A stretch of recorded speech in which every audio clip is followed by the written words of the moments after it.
Salut tout le monde, bonjour, bonsoir, bon après-midi où que vous soyez. Bienvenue sur ma chaîne YouTube. Alors moi c'est Mado Karine aka Captain Mado, jeune étudiante en aviation qui réside aux États-Unis. Alors soyez la bienvenue une fois de plus pour les nouveaux. N'hésitez pas de liker, de vous abonner s'il vous plaît.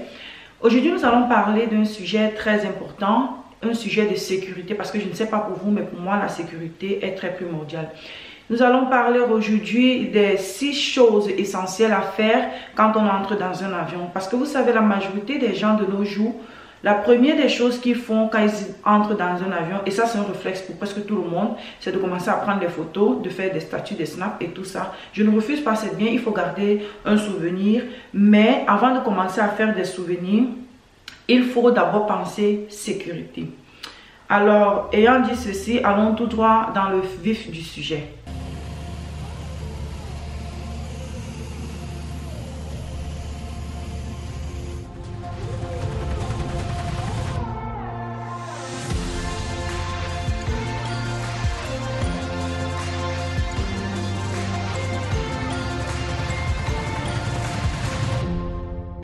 Alors, la première chose essentielle à faire quand on entre dans un avion, c'est de commencer à repérer les portes de sortie.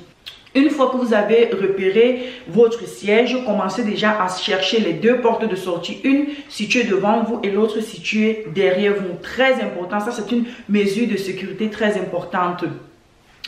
Maintenant, si vous n'arrivez pas à repérer cette porte de sortie, demandez à une hôtesse qui est là le plus proche, ou alors vous vous levez et vous partez vous-même localiser ça pour voir avec vos yeux. Je parle des 2 portes de sortie devant et derrière votre siège. Alors, pourquoi? Parce que en cas d'urgence, vous devez déjà savoir la porte la plus proche. Si la porte de sortie devant est la plus proche de vous, vous savez que en cas d'urgence, c'est cette porte que vous allez utiliser. Au cas contraire, c'est la porte du derrière. De toutes les façons, une fois que vous avez repéré ces 2 portes de sortie, vous savez que vous allez utiliser la plus proche, celle du devant ou celle du derrière. Ça dépend de vous. Deuxièmement, après avoir repéré ces portes de sortie, il faut maintenant compter le nombre de sièges qui est devant vous. Vous savez pourquoi? Je vais revenir sur ça. Vous comptez le nombre de sièges qui est devant vous pour arriver à la porte de sortie de devant, et vous comptez le nombre de sièges qui est derrière vous pour arriver à la porte de sortie arrière. J'explique le pourquoi. Parce que en cas d'urgence, vous savez, imaginez que l'avion est en train de prendre feu ou il y a une fumée, vous n'arrivez pas à voir. Si vous avez déjà compté le nombre de chaises qui vous mènera à la porte de sortie, c'est plus facile, non? Imaginez que l'avion est en fumée, vous savez que, ok, quand je suis entrée, je savais qu'il y avait 7 chaises devant moi pour arriver à la porte de sortie avant, ça c'est déjà bien. Vous savez aussi que vous avez compté peut-être 14 chaises pour arriver à la porte de sortie arrière. Ceci déjà augmente vos chances de sécurité dans cet avion parce que vous êtes très avisé. Et une personne qui est avisée, c'est une personne qui est en sécurité. Vous avez une longueur d'avance sur d'autres passagers, ça c'est déjà très bien. Alors n'oubliez jamais de repérer et de compter le nombre de sièges de sortie devant ou derrière vous.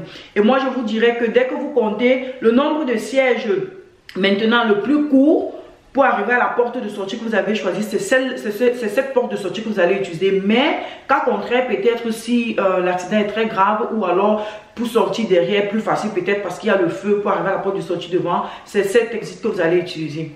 On est clair? Alors, troisième chose très essentielle à faire, c'est de ne jamais se déchausser une fois que vous êtes dans l'avion.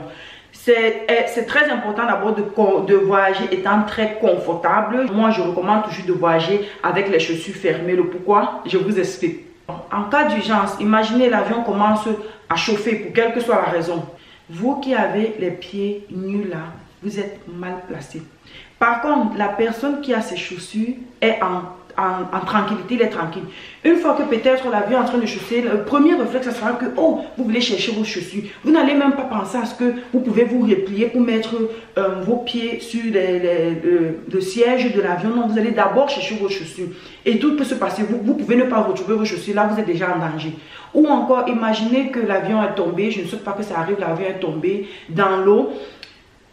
Dans la vie, on a toujours tous un réflexe.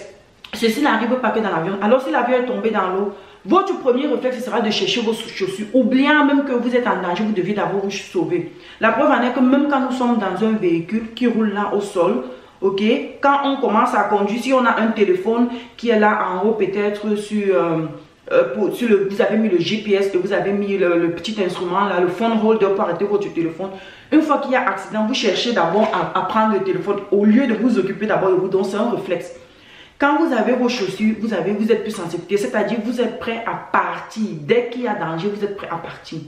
Bien que l'avion est un moyen de transport le plus sécurisé et le plus rapide, mais vous savez aussi que comme c'est sécurisé là, quand le danger arrive aussi, c'est tellement grave, c'est catastrophique. Le plus souvent, on pleure seulement en fait. Donc il faut toujours garder les chaussures pour être prêt à évacuer l'avion en cas d'urgence. Toujours rester avec vos chaussures. Alors la quatrième chose très essentielle à faire quand vous entrez dans un avion, c'est de bien écouter la procédure d'évacuation de l'avion en cas d'urgence par les hôtesses de l'air. Très important. Les gens quand ils entrent dans l'avion, il y a deux catégories de personnes. Dès qu'ils entrent, ils veulent directement dormir. Il y a d'autres personnes, ils sont là, ils vous regardent, mais ils n'écoutent même pas ce que déjà, ils sont là physiquement, mais leur esprit est en l'air, ils n'écoutent pas. Ce que les hôtesses vous disent là, c'est très important parce qu'une fois que vous êtes en cas d'urgence, vous allez maintenant chercher à vous rappeler. Or, si vous aviez écouté ça au préalable, vous avez déjà une longueur d'avance. Donc, il faut toujours écouter les procédures d'évacuation que les hôtesses sont en train de partager avec vous. Et une fois après avoir écouté les hôtesses, il y a toujours ce petit livre là, c'est souvent sur cette forme, un petit livre là qui est sur le siège avant. Vous avez ce petit carnet qui détaille tout de comment évacuer l'avion en cas d'urgence et tout. Il faut bien relire.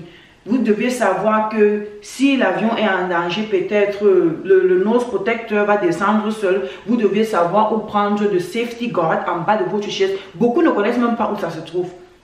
La veste de sécurité là se trouve en bas de votre chaise. Il faut souvent appuyer un bouton, il faut tirer. Ça dépend de quelle compagnie vous voyagez avec. Beaucoup ne savent même pas où ça se trouve parce qu'ils n'écoutent pas les procédures d'urgence par les hôtesses. Ils n'écoutent rien, ils s'en foutent. Bon, souvent aussi d'autres, c'est que c'est la peur, mais il faut rester très attentif. Okay? Alors la cinquième chose très essentielle, c'est que une fois que vous vous asseyez, honnêtement, de grâce, ne retirez jamais votre ceinture de sécurité. En aucun cas. Vous savez pourquoi? Même les pilotes, il est conseillé de rester toujours avec la ceinture de sécurité parce que cette petite ceinture que vous voyez pour vous là, les pilotes, ils ont ça et ils ont la ceinture ici aussi. Donc, ils sont bien plus en sécurité que vous. Avec cette petite ceinture, vous êtes tellement en sécurité. Alors, je déconseille formellement à vous qui entrez dans l'avion d'enlever les ceintures de sécurité. C'est vrai qu'à une altitude très haute là, les pilotes peuvent commencer à dire que oui, ceux qui veulent retirer, vous pouvez retirer.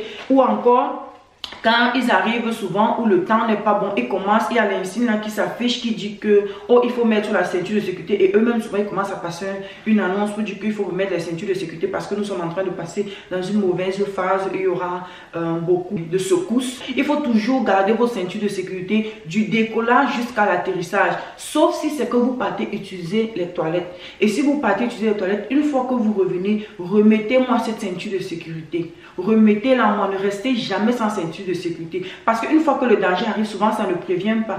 Alors la sixième et dernière chose très essentielle à faire une fois que vous entrez dans l'avion, c'est de rester éveillé. Je ne dis pas de ne pas dormir. Vous pouvez dormir, mais rester éveillé. Même dans votre sommeil, il faut rester éveillé. Je le dis pourquoi. En cas d'urgence, si vous êtes endormi là, je ne croyais pas que c'est votre voisin qui va vous réveiller. Non, la personne va d'abord chercher sa vie. Donc, il faut toujours rester éveillé. Je veux par là dire quoi? Quand vous commencez à regarder de gauche à droite, ça c'est aussi rester en éveil. Vous regardez de gauche, vous voyez la personne qui est assise à côté de vous. Vous regardez à droite, vous voyez la personne qui est assise à côté de vous. Là, au moins, vous savez qu'en cas d'urgence, il vous serait très facile de passer cette personne que de passer l'autre et pour sortir, aller vers la porte de sortie. Vous voyez un peu ce que je dis. Donc, il faut rester très éveillé.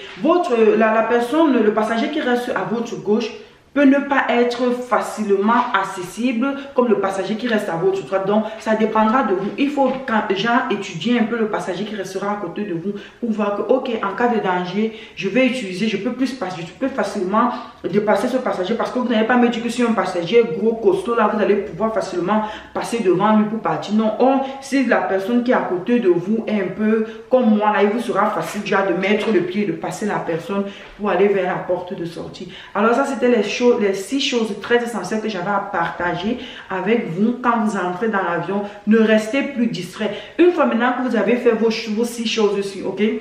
Vous avez rassuré que vous connaissez la procédure d'exit, vous connaissez quoi faire en cas d'urgence, vous avez votre ceinture de sécurité, vous connaissez où les portes de sortie se trouvent, vous avez regardé à gauche et à droite, vous avez vu que ok, je peux facilement avoir accès à la porte de sortie partant de ce côté ou de tel autre côté. Une fois que vous avez fait ça, maintenant vous pouvez commencer à prendre vos photos, vos selfies, souvenirs et tout. Mais de grâce, restez concentrés. Alors, c'était Mado Karine, j'étais là, on se prend à la prochaine pour une autre vidéo. Bye bye.